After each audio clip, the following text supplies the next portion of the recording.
Um brinde ao meu pai, que se livrou dessa mulher nojenta que é minha mãe, minha filha disparou, arrancando risadas cruéis dos amigos em volta da mesa de jantar.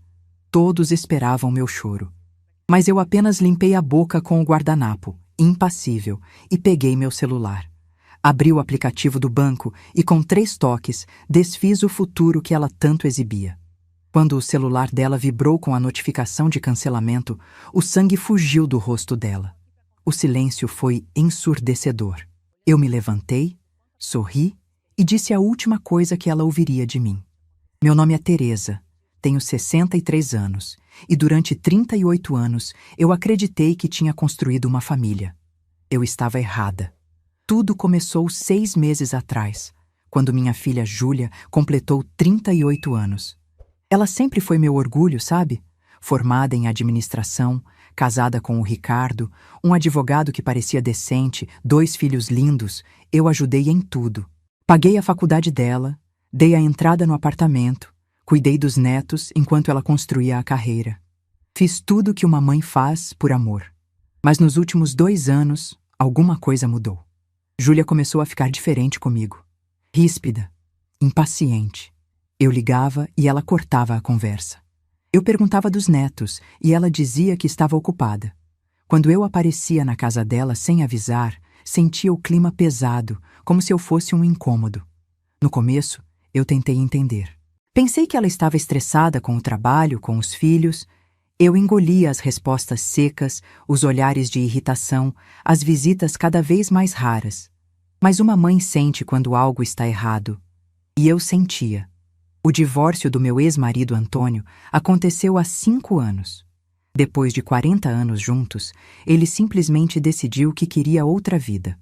Conheceu uma mulher 20 anos mais nova no trabalho e me deixou.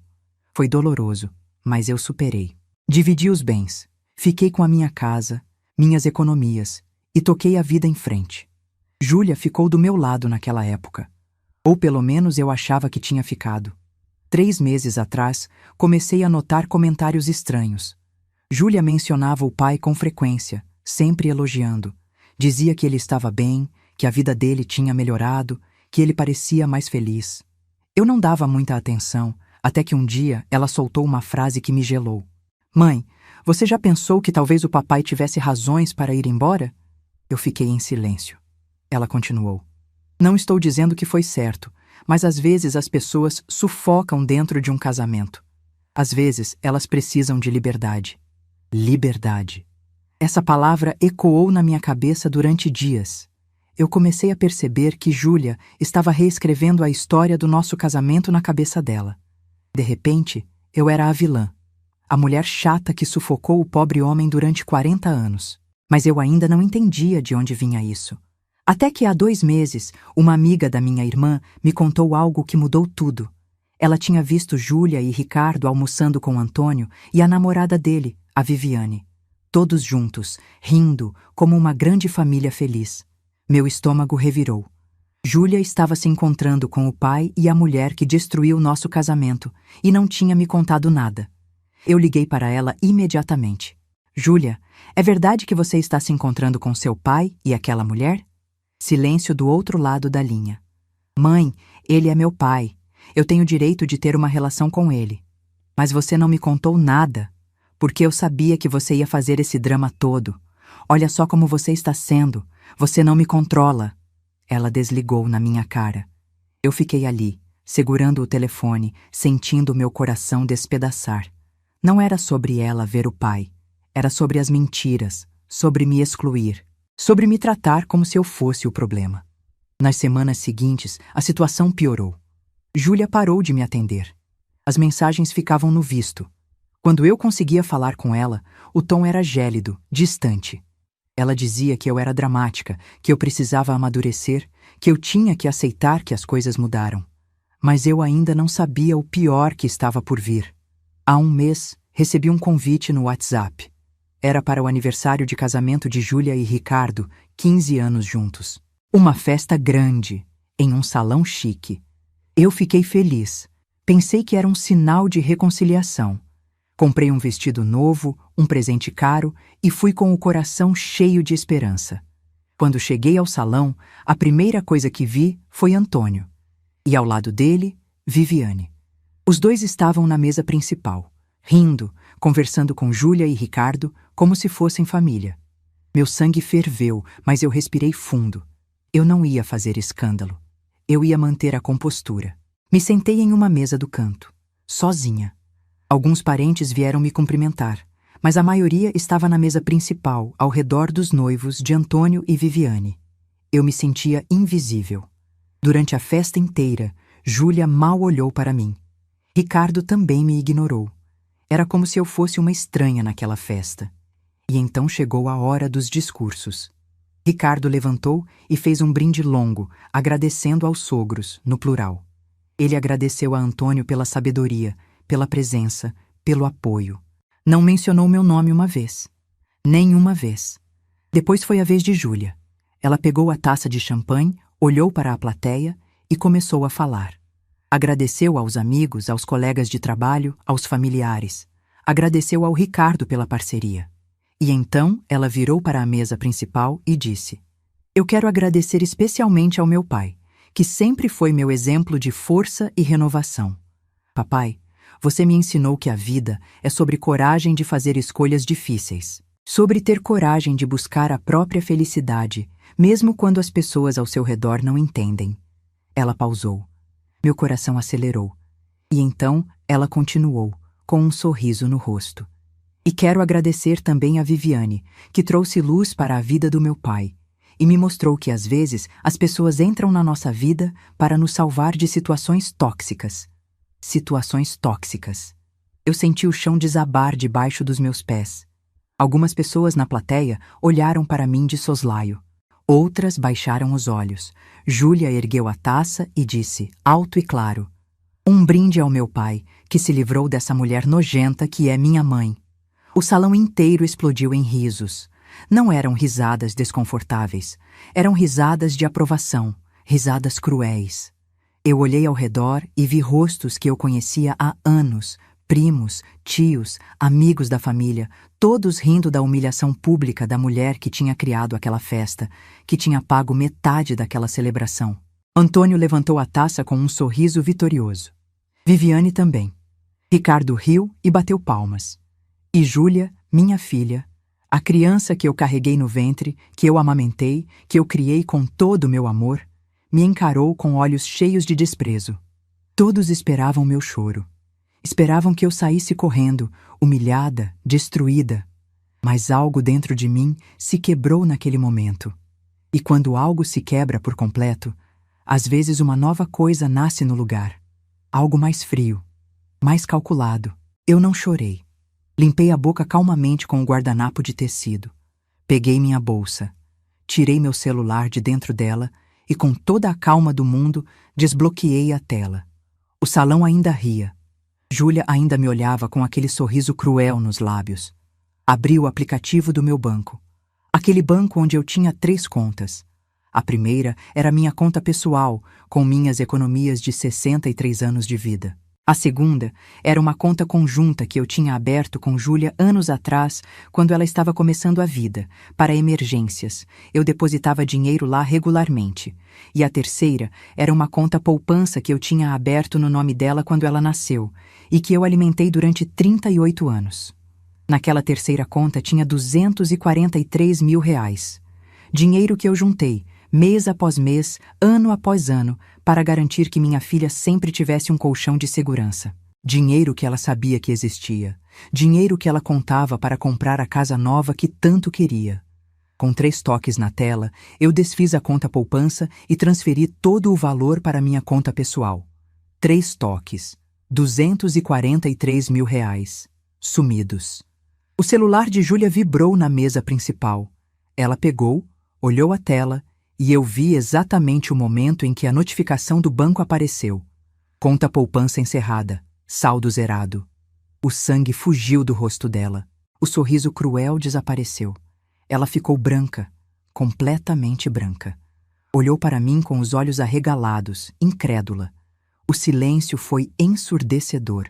Ricardo percebeu que algo estava errado. Antônio também. As risadas começaram a morrer. As pessoas olhavam de mim para Júlia, confusas, sentindo que algo tinha mudado no ar. Eu me levantei. Coloquei o celular de volta na bolsa. Alisando meu vestido, sorri. Um sorriso calmo, sereno, quase maternal. E disse a última coisa que ela ouviria de mim naquela noite. Parabéns pelos 15 anos de casamento, minha filha. Espero que você e seu pai sejam muito felizes juntos, porque comigo vocês não contam mais. Eu virei as costas e saí daquele salão de cabeça erguida, sob o silêncio mais pesado que já senti na vida. Ninguém riu, ninguém disse nada. Só ouviram o som dos meus saltos no chão de mármore, batendo firme a cada passo que eu dava para longe daquela família que não era mais minha. Quando cheguei em casa naquela noite, eu não chorei. Eu me sentei no sofá, sozinha. E pela primeira vez em 40 anos, eu senti algo que não sentia há muito tempo. Liberdade. Mas eu ainda não sabia o que estava por vir. Porque no dia seguinte, quando acordei, eu tinha 27 chamadas perdidas de Júlia. E 40 mensagens no WhatsApp. Todas dela. Todas desesperadas. Mãe, você ficou louca? Você não pode fazer isso. Esse dinheiro é meu. Eu vou processar você.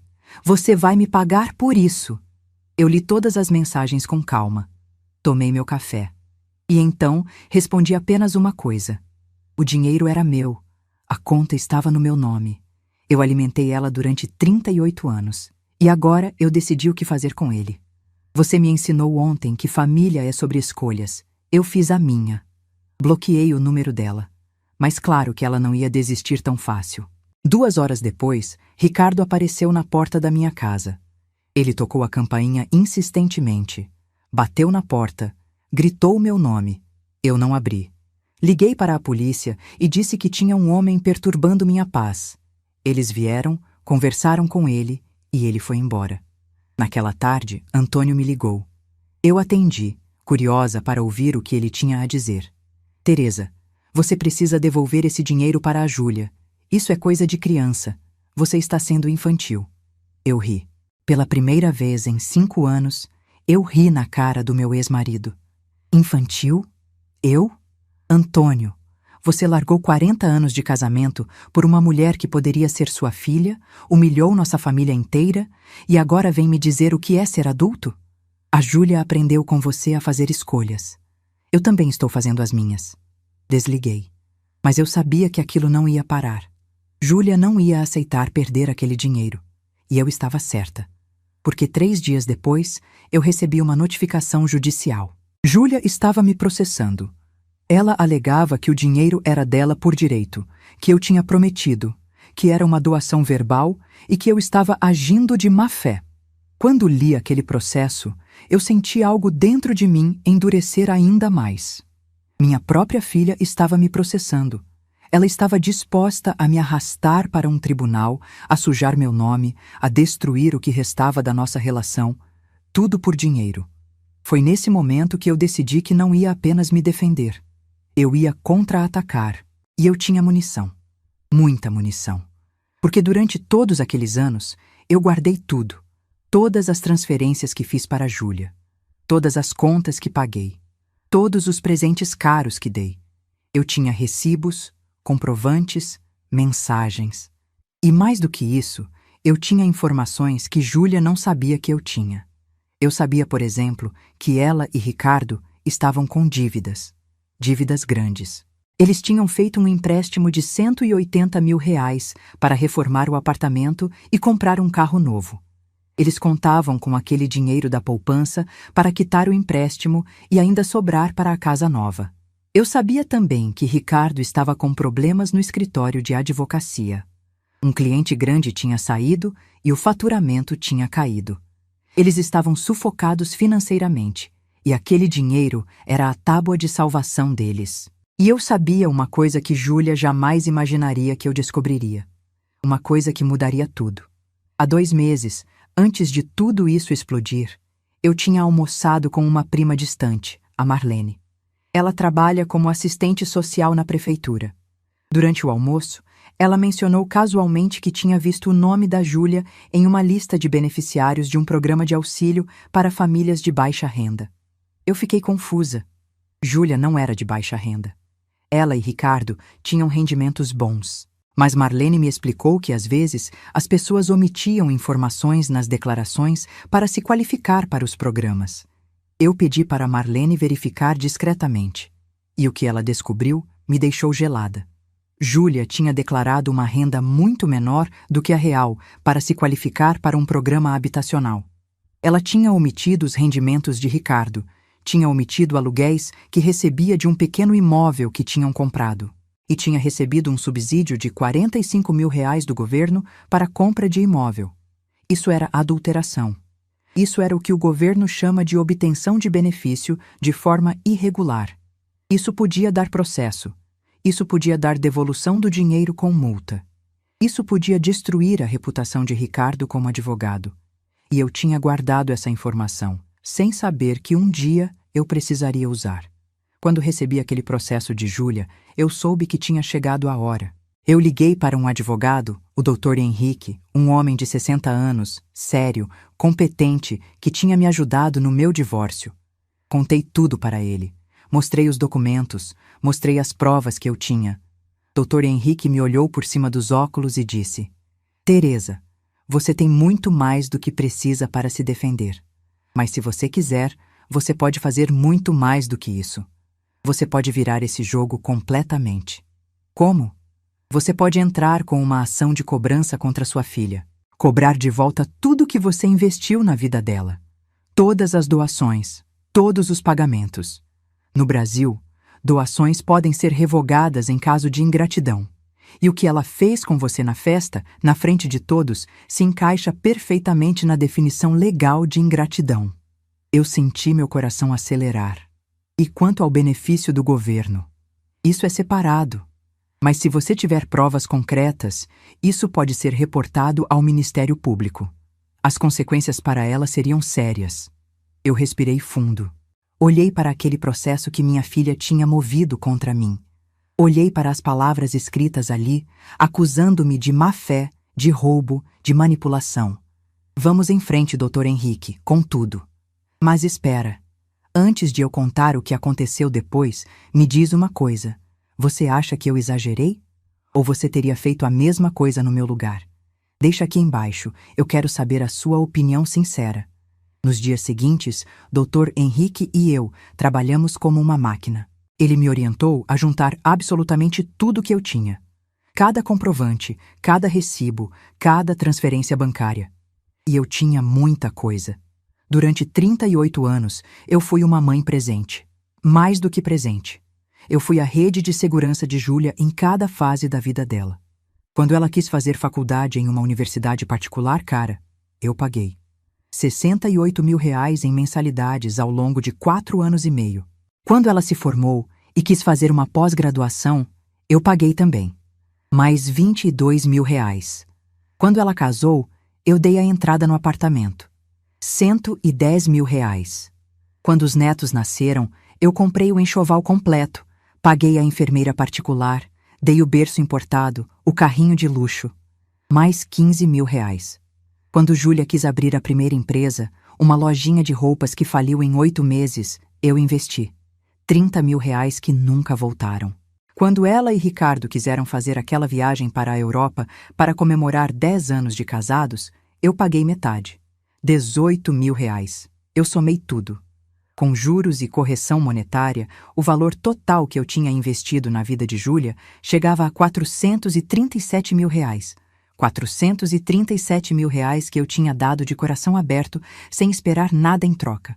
Mas agora, com ela me processando, com ela me chamando de nojenta na frente de todo mundo, esse dinheiro tinha se transformado em uma dívida. Uma dívida legal. Dr. Henrique preparou uma contestação ao processo de Júlia e, junto, uma reconvenção.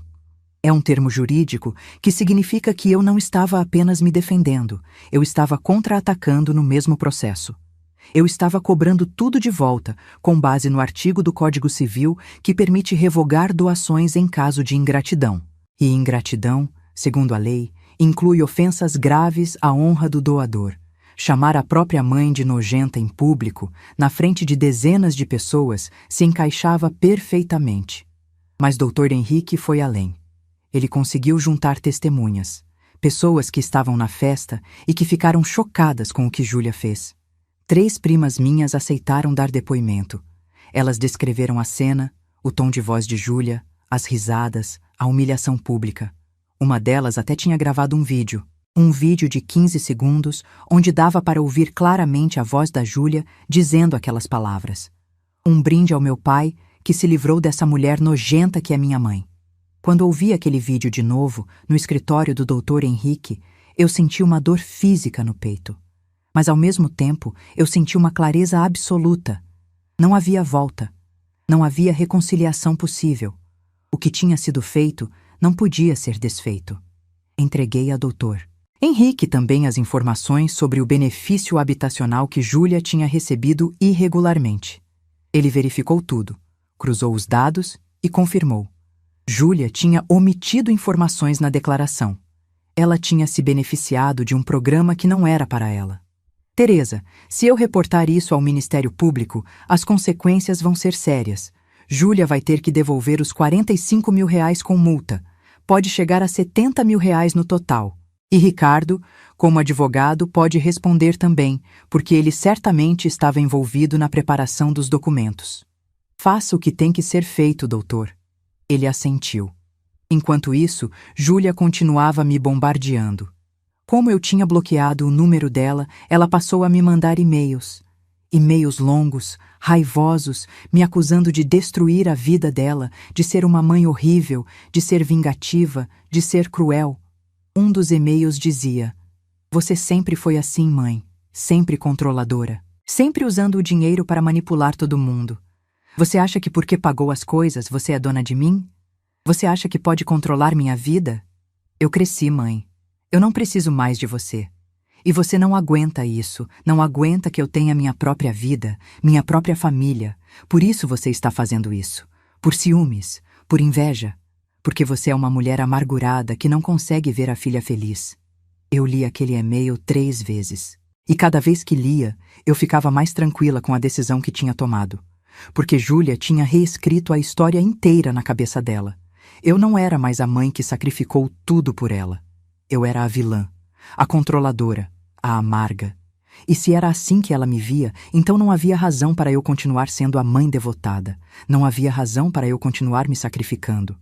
Eu não respondi o e-mail, mas segui em frente com o processo. 2 semanas depois, Júlia e Ricardo receberam a notificação da reconvenção. Eles descobriram que eu não estava apenas me defendendo. Eu estava cobrando R$437 mil de volta. O telefone tocou naquela noite. Era um número desconhecido. Eu atendi. "Teresa, aqui é o Ricardo. Precisamos conversar." "Não temos nada para conversar, Ricardo." "Teresa, por favor. Júlia está desesperada. Ela não está dormindo, não está comendo. Ela está em pânico. Você não pode fazer isso com ela." "Eu não fiz nada com ela, Ricardo. Eu apenas estou me defendendo de um processo que ela moveu contra mim."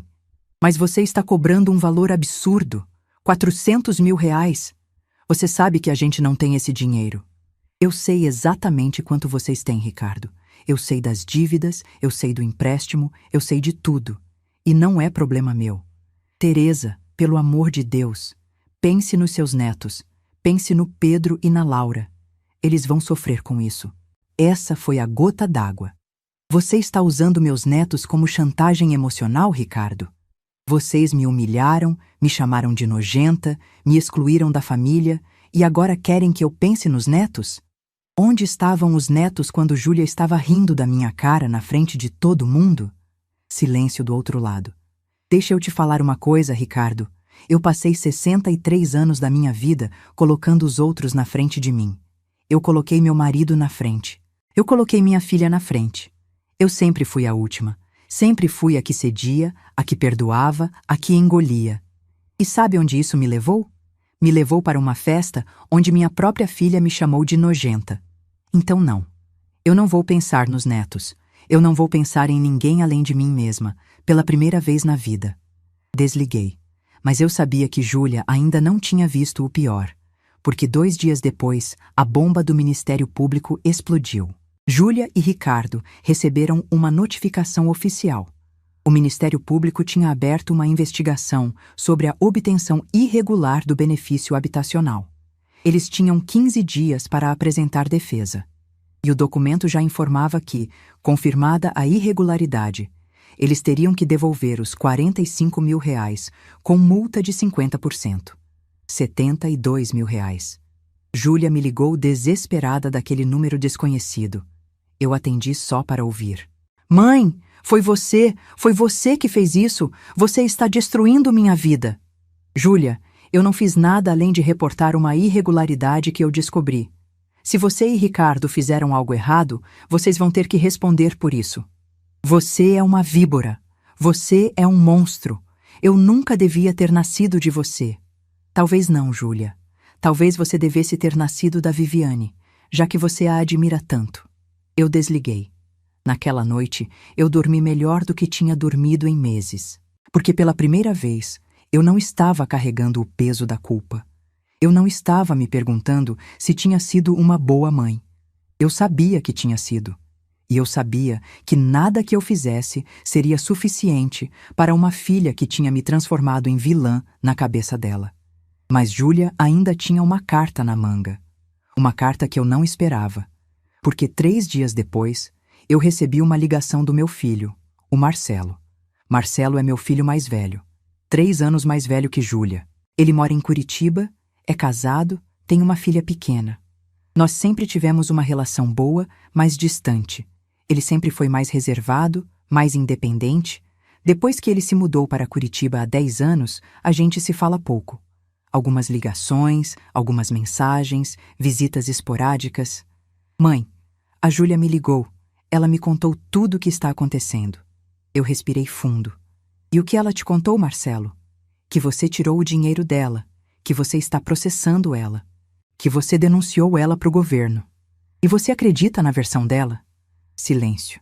Mãe, eu não sei em quem acreditar, mas eu sei que isso está destruindo a família.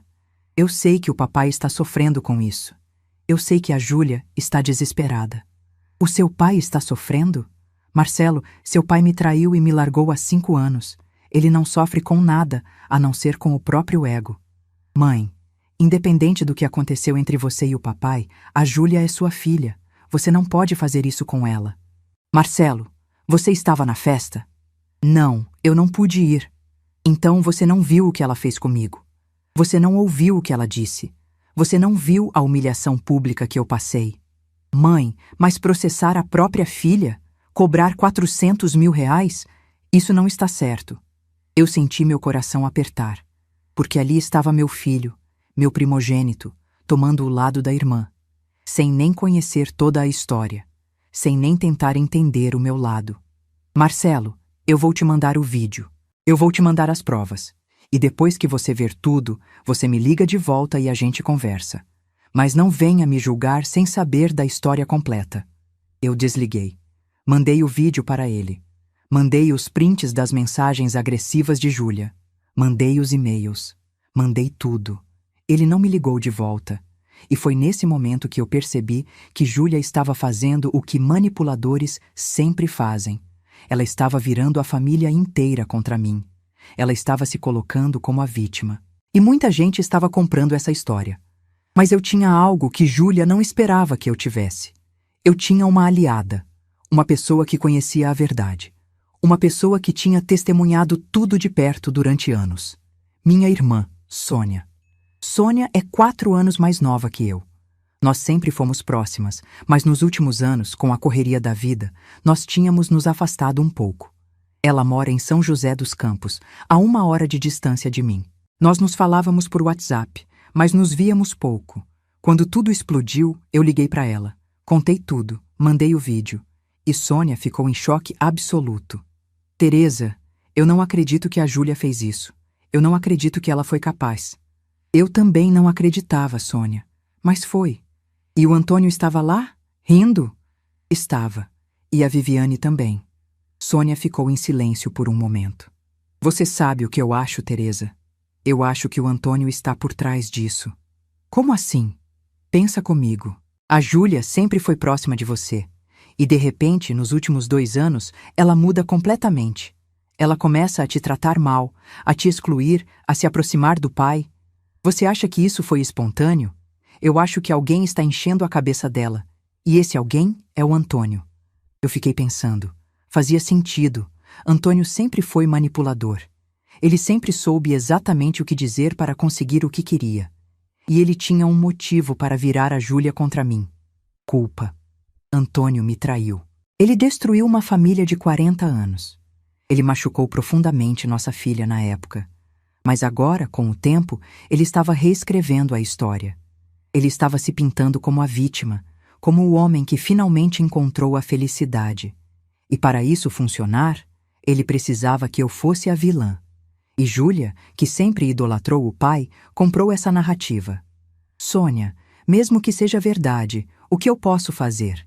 O estrago já está feito. Você pode parar de se defender sozinha, Teresa. Você precisa de testemunhas. Você precisa de pessoas que contem a verdade. E eu vou ser uma delas. Sônia veio para São Paulo no dia seguinte. Ela foi direto para o escritório do Dr. Henrique e deu um depoimento completo. Ela contou como ela tinha visto eu me sacrificar pela Júlia durante anos. Como eu tinha aberto mão de coisas para mim para dar para minha filha. Como eu tinha sido uma mãe dedicada, presente, amorosa. E ela contou também sobre as mudanças que tinha observado em Júlia. Como ela tinha começado a falar mal de mim nas reuniões de família. Como ela tinha defendido o Antônio. Como ela tinha dito certa vez que eu tinha sido sufocante com o pai. Dr. Henrique incluiu o depoimento de Sônia no processo. E então ele me deu uma notícia que mudou tudo. Teresa, eu consegui uma audiência de conciliação. Vai ser daqui a 2 semanas. Você, Júlia e Ricardo vão sentar com o juiz e tentar chegar a um acordo. Meu coração disparou. Eu não quero acordo, doutor. Eu sei, mas a audiência é obrigatória. E pode ser uma oportunidade. Oportunidade para quê? Para você olhar sua filha nos olhos, na frente de um juiz, e dizer tudo o que você precisa dizer. Sem gritos, sem interrupções, só a verdade. Eu pensei por um momento. Está bem, vamos.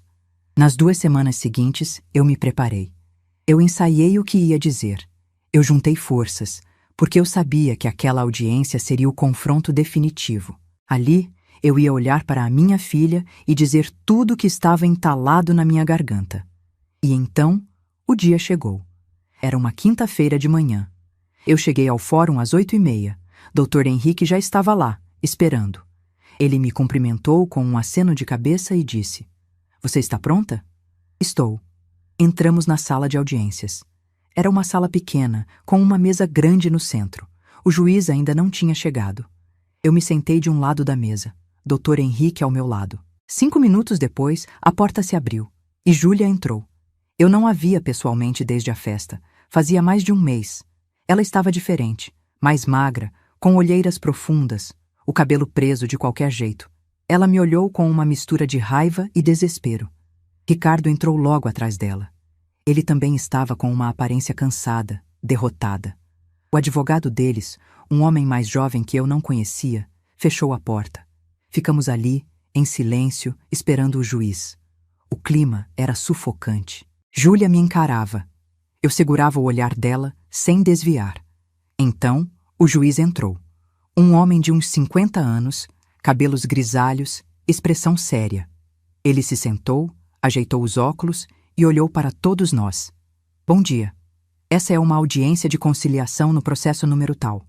Dona Teresa de um lado, Júlia e Ricardo do outro. Antes de começarmos, eu quero deixar claro que estamos aqui para tentar um acordo. Não é hora de brigar, é hora de conversar. Entendido?" Todos concordaram. "Muito bem. Então vamos começar. Dona Júlia, a senhora moveu um processo contra sua mãe, alegando que ela retirou indevidamente um valor de uma conta poupança. Dona Teresa, a senhora contestou e moveu uma reconvenção, cobrando de volta doações feitas à sua filha. Alguém quer começar?" Júlia levantou a mão imediatamente. "Eu quero. Meritíssimo. Eu quero dizer que minha mãe está fazendo isso por vingança. Ela não aceita que eu tenha uma relação com meu pai. Ela não aceita que eu seja feliz. E por isso, ela está tentando me destruir financeiramente." O juiz olhou para mim. "Dona Teresa, O que a senhora tem a dizer? Eu respirei fundo. Era a minha hora. Meritíssimo, eu vou ser bem direta. Eu passei 38 anos da minha vida sendo mãe da Júlia. Eu paguei a faculdade dela. Eu dei a entrada no apartamento dela. Eu cuidei dos netos dela. Eu investi R$ 437.000 na vida dela. E eu fiz tudo isso de coração aberto, sem cobrar nada. Mas há um mês, no aniversário de casamento dela, ela me humilhou publicamente. Ela me chamou de nojenta na frente de dezenas de pessoas. Ela riu da minha cara. E depois disso, ela me processou. Ela me acusou de roubo. Ela me mandou e-mails me xingando, me chamando de controladora, de amarga. E agora ela quer que eu acredite que eu sou a vilã dessa história? Júlia explodiu. Por que você é? Você sempre foi. Você usou o dinheiro para me controlar a vida inteira. O juiz bateu na mesa. Silêncio! Ninguém vai gritar aqui. Dona Júlia, a senhora terá sua vez de falar. Agora é a vez de sua mãe. Eu continuei, com a voz firme. Meritíssimo, eu nunca usei dinheiro para controlar minha filha. Eu dei o dinheiro porque eu a amava.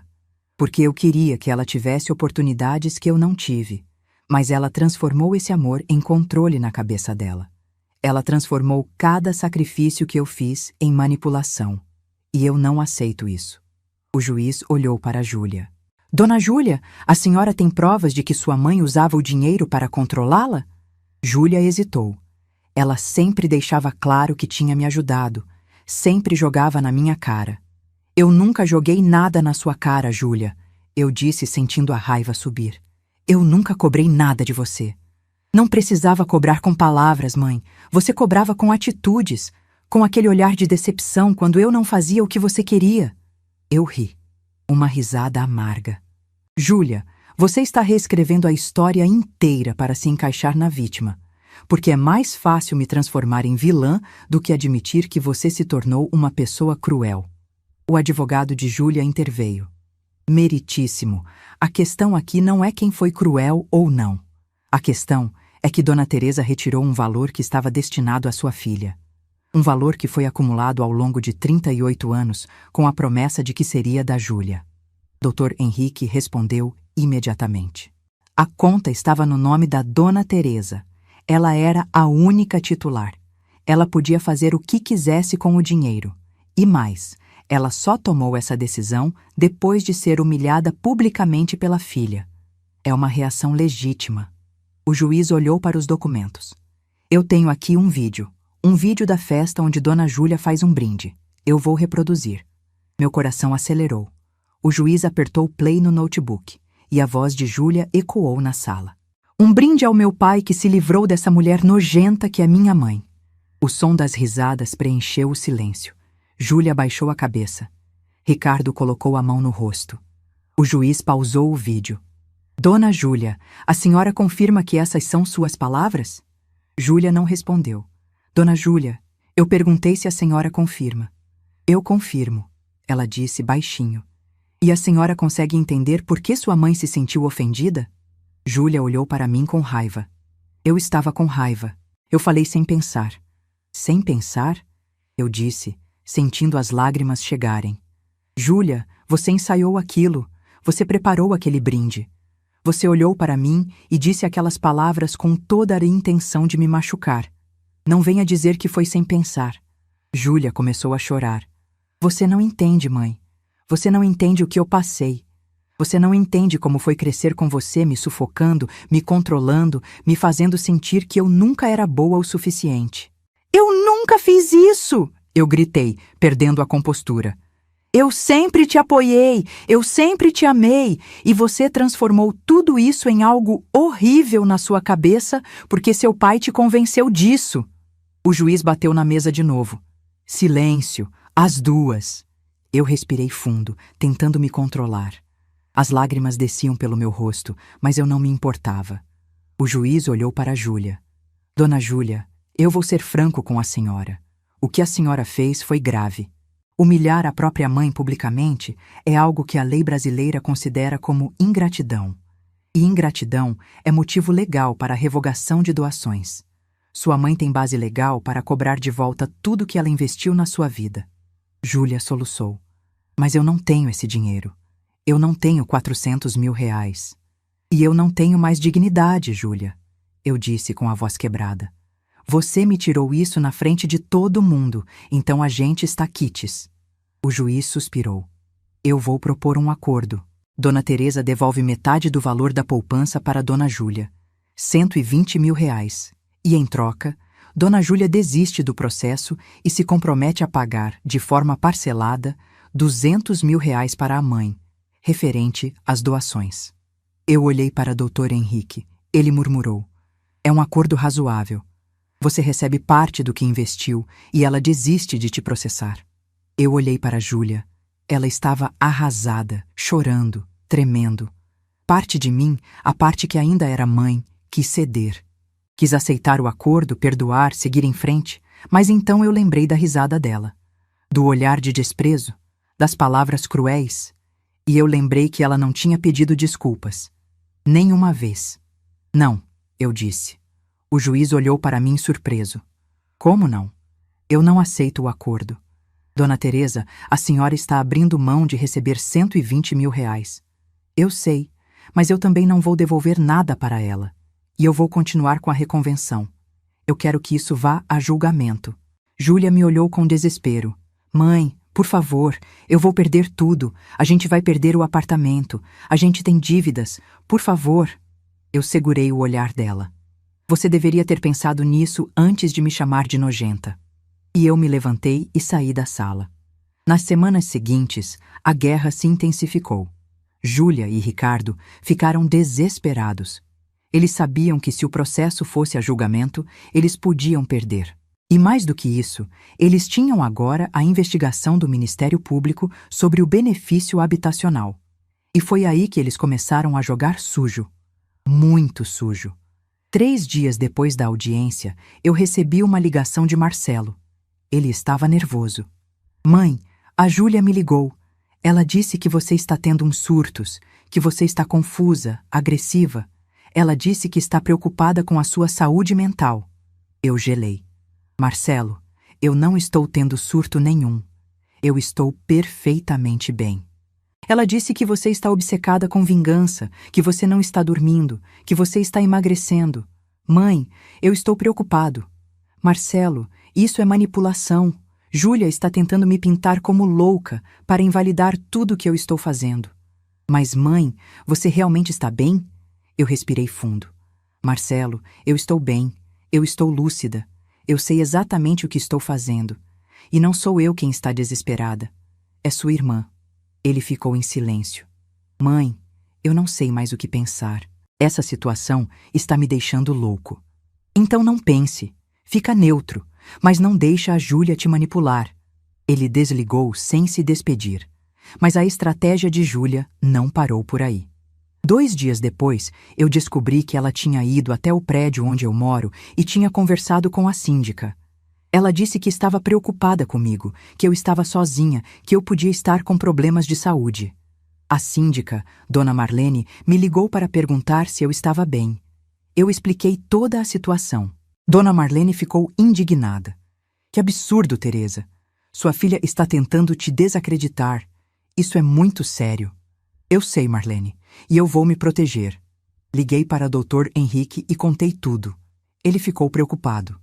Teresa, isso é uma tática comum em processos familiares. Tentar desacreditar o outro lado, alegando problemas mentais. Você precisa se blindar. Eu recomendo que você faça uma avaliação psicológica completa, com um psiquiatra renomado, para ter um laudo que prove que você está mentalmente sã. No dia seguinte, eu procurei uma psiquiatra, a doutora Fernanda. Expliquei toda a situação. Ela fez uma avaliação completa comigo. Testes, entrevistas, análises. E no final, ela emitiu um laudo. Paciente apresenta plena capacidade cognitiva, emocional e mental. Não há sinais de transtornos psicológicos, demências ou qualquer comprometimento que possa afetar seu discernimento. Paciente demonstra estar em processo de luto familiar e tomada de decisões racionais em resposta a conflito interpessoal. Entreguei o laudo para Dr. Henrique. Ele sorriu. Perfeito. Agora eles não têm como te atacar por esse lado. Mas Júlia ainda tinha outra carta. E essa foi a mais cruel de todas. Uma semana depois, eu recebi uma notificação. Júlia estava entrando com um pedido de interdição parcial contra mim. Ela alegava que eu estava em estado de vulnerabilidade emocional, que eu estava tomando decisões irracionais, prejudicando meu próprio patrimônio e bem-estar, e que ela, como filha, precisava me proteger. Quando li aquilo, eu senti uma mistura de raiva e incredulidade. Júlia estava tentando me tirar o controle da minha própria vida. Ela estava tentando me declarar incapaz. Dr. Henrique ficou furioso. Isso é absurdo. Isso é abusivo. Mas não se preocupe, Teresa. Nós temos o laudo psiquiátrico. Nós vamos derrubar isso facilmente. Mas o dano emocional já estava feito. Júlia tinha cruzado uma linha que não tinha volta. Ela estava disposta a me destruir completamente para conseguir o que queria. E foi nesse momento que eu decidi usar minha arma final, a opção nuclear que eu tinha guardado. Eu liguei para Dr. Henrique. Doutor, eu quero que você reporte formalmente ao Ministério Público e à Receita Federal todas as informações que eu tenho sobre Júlia e Ricardo. O benefício habitacional irregular, as omissões de renda, tudo. Teresa, você tem certeza? Isso vai ter consequências pesadas para eles. Eu tenho certeza. Eles me acusaram de ser louca. Eles tentaram me interditar. Eu não tenho mais piedade. Dr. Henrique fez o que eu pedi. Ele enviou um dossiê completo para o Ministério Público. Documentos, declarações, provas, tudo. Uma semana depois, Júlia e Ricardo receberam uma notificação oficial. O Ministério Público tinha concluído a investigação. Estava confirmado que eles tinham obtido o benefício habitacional de forma irregular. Eles teriam que devolver os R$ 45 mil com multa de 50%, total de R$ 67 mil. E mais, Ricardo estava sendo investigado por participação no crime, o que podia afetar sua licença de advogado. Júlia me ligou naquela noite. Ela estava histérica. Você destruiu minha vida. Você destruiu meu marido. Você é um monstro. Júlia, eu não destruí nada. Vocês fizeram algo ilegal. Vocês que se destruíram. Nós vamos perder tudo, tudo. E é culpa sua. Não, Júlia. É culpa de vocês. Vocês que quiseram guerra. E em uma guerra não existe piedade. Ela desligou gritando. Mas eu sabia que ela ainda tentaria uma última coisa. E eu estava certa. 2 dias depois, meus netos apareceram na porta da minha casa. Pedro, de 12 anos, e Laura, de 9. Eles estavam com os olhos vermelhos, chorando. Meu coração apertou. Eu abri a porta. Vovó, por favor, para com isso. Pedro disse com a voz embargada. A mamãe está chorando todo dia. O papai está desesperado. Por favor, vovó, perdoa a mamãe. Eu senti as lágrimas virem, porque aquilo era a coisa mais cruel que Júlia podia fazer, usar meus netos como arma emocional. Eu me abaixei e olhei para eles. Pedro, Laura, eu amo vocês. Mais do que tudo nesse mundo, mas o que está acontecendo é entre mim e a mamãe de vocês. E não tem nada que vocês possam fazer para mudar isso. Mas, vovó, a mamãe disse que você está sendo má, Laura chorou. Ela disse que você quer ver a gente na rua. Eu senti uma raiva profunda. Júlia estava manipulando as crianças, colocando palavras horríveis na boca delas. Laura, eu nunca quero ver vocês na rua, mas a mamãe de vocês tomou decisões ruins, e agora ela está pagando por isso. Não sou eu quem está fazendo isso com ela. É ela mesma. Eu abracei os dois. Eles choraram no meu colo. E então, eu chamei um Uber e mandei eles de volta para casa. Quando fechei a porta, eu desabei. Eu chorei. Eu gritei. Porque usar os netos contra mim era baixo demais. Era cruel demais. Mas mesmo assim, eu não voltei atrás. Porque eu sabia que se eu cedesse agora, Júlia ia aprender que podia me manipular para sempre. Que podia me machucar e depois usar os netos como escudo. E eu não ia permitir isso. Então eu segui em frente. E 3 semanas depois, chegou o dia do julgamento final. O julgamento foi marcado para uma terça-feira de manhã. Eu cheguei ao fórum às 8 horas. Dr. Henrique já estava lá. com uma pasta enorme cheia de documentos. Você está pronta, Teresa? Estou. Entramos na sala. Júlia e Ricardo já estavam lá, com o advogado deles. Júlia estava com uma aparência terrível, mais magra ainda, com olhos fundos, cabelo sem vida. Ricardo também estava destruído. Quando o juiz entrou, todos se levantaram. O julgamento durou 4 horas. Foi exaustivo. O advogado de Júlia tentou argumentar que as doações tinham sido feitas de forma espontânea, sem expectativa de retorno, e que eu não podia cobrá-las de volta só porque estava magoada. Dr. Henrique contra-argumentou com a lei. Ele citou o artigo do Código Civil que permite revogação de doações em caso de ingratidão. Ele apresentou o vídeo da festa. Ele apresentou os depoimentos das testemunhas. Ele apresentou os e-mails agressivos de Júlia. E ele foi implacável. Meritíssimo! O que a dona Júlia fez não foi apenas uma ofensa passageira.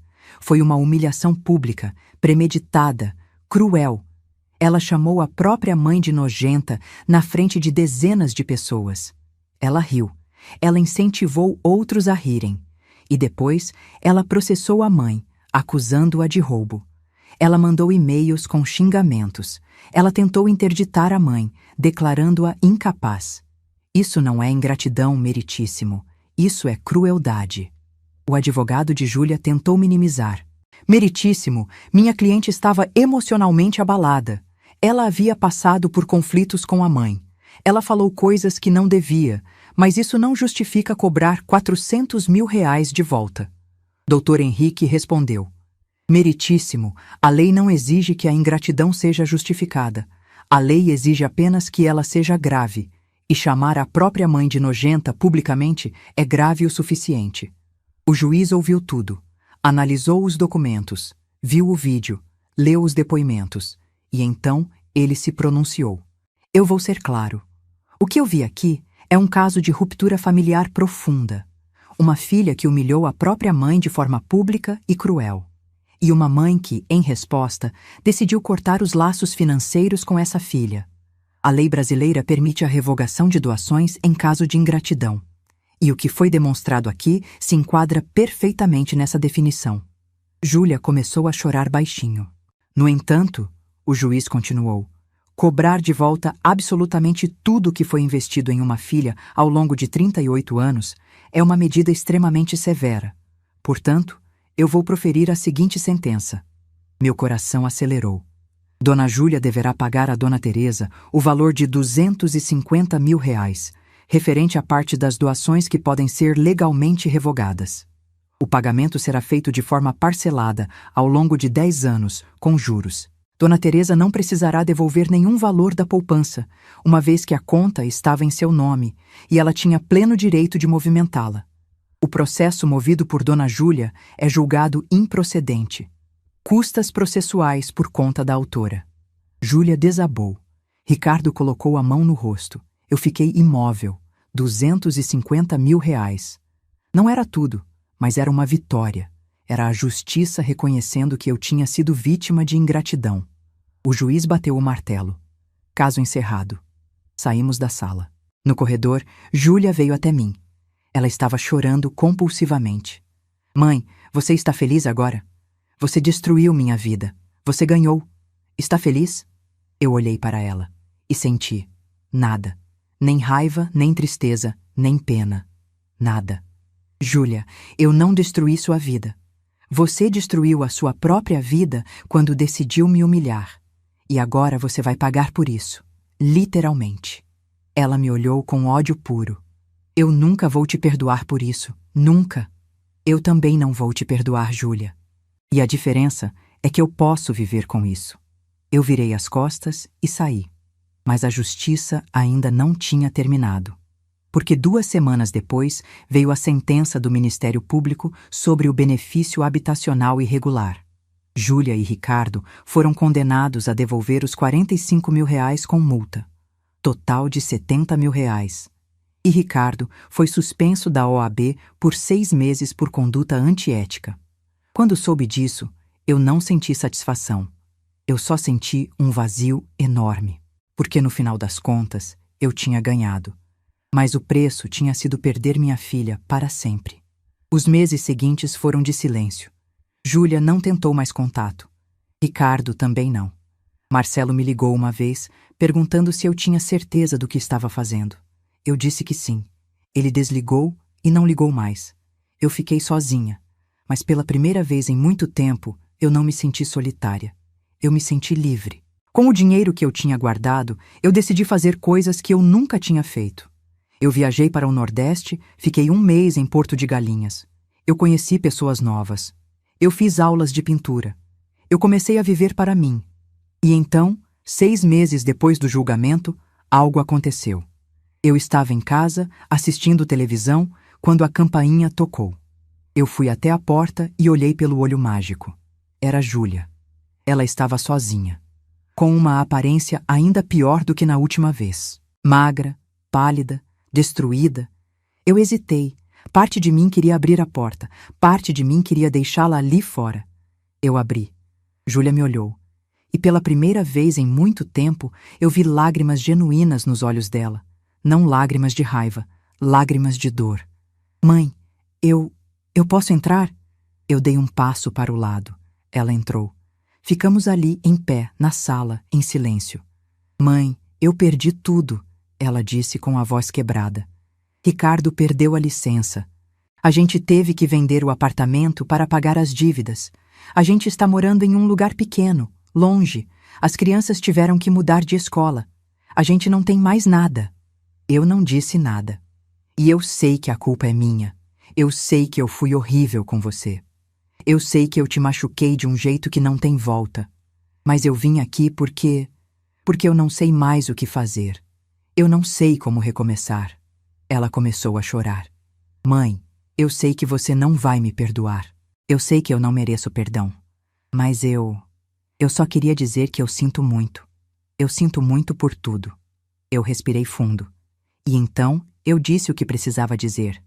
Júlia, durante 38 anos eu fui sua mãe. Eu te amei mais do que amei a mim mesma. Eu me sacrifiquei. Eu te coloquei em primeiro lugar sempre. E você transformou tudo isso em algo ruim. Você me chamou de nojenta. Você riu da minha cara. Você tentou me destruir. Ela baixou a cabeça. E agora você vem aqui dizer que sente muito. Mas sabe o que eu aprendi, Júlia? Eu aprendi que pedir desculpas não apaga o que foi feito. Não devolve a dignidade que foi tirada. Não cura as feridas que foram abertas. Eu sei, mãe.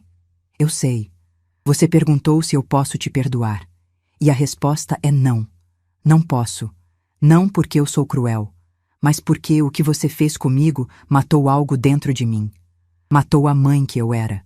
E agora eu sou outra pessoa. Uma pessoa que aprendeu a se colocar em primeiro lugar. Júlia soluçou. Então não tem volta? Não tem jeito de a gente se reconectar? Eu olhei para ela e senti uma tristeza profunda, porque ela era minha filha, e parte de mim sempre ia amá-la. Mas a maior parte de mim não conseguia mais confiar nela. Júlia, você pode reconstruir sua vida. Você pode aprender com seus erros. Você pode ser uma pessoa melhor.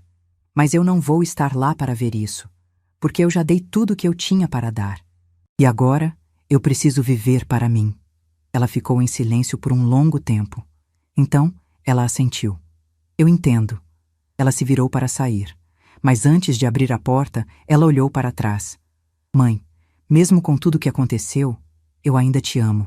Eu senti as lágrimas virem, mas eu segurei. Eu também te amo, Júlia. Mas amor não é suficiente. Nunca foi. Ela saiu. E eu fechei a porta. Naquela noite, eu chorei. Eu chorei por tudo que foi perdido. Eu chorei pela filha que eu perdi. Eu chorei pela família que não existia mais. Mas no dia seguinte, eu acordei. E eu continuei vivendo. Porque eu aprendi uma lição que demorou 63 anos para aprender. Eu aprendi que a gente não pode se sacrificar eternamente por pessoas que não valorizam nossos sacrifícios. Eu aprendi que amor próprio não é egoísmo, é sobrevivência. E eu aprendi que, às vezes, para renascer, a gente precisa deixar morrer tudo que nos prendia. Hoje, eu vivo sozinha. Mas eu não me sinto sozinha. Eu viajo, eu pinto, eu leio, eu tenho amigas, eu tenho uma vida. E se um dia meus netos quiserem me procurar, eu vou estar aqui. Mas Júlia não. A porta para ela está fechada. Não por vingança, mas por amor próprio. Porque uma mãe pode amar uma filha para sempre, mas uma mulher também precisa amar a si mesma. E durante 63 anos eu esqueci disso. Agora eu não esqueço mais. E você? O que você teria feito no meu lugar? Teria perdoado ou seguido em frente sozinha? Deixa aqui embaixo nos comentários a sua opinião. Eu leio todos. E se você gostou dessa história, se inscreve no canal e ativa o sininho para não perder as próximas. Tem uma história incrível te esperando aqui do lado que você precisa ouvir. É só clicar.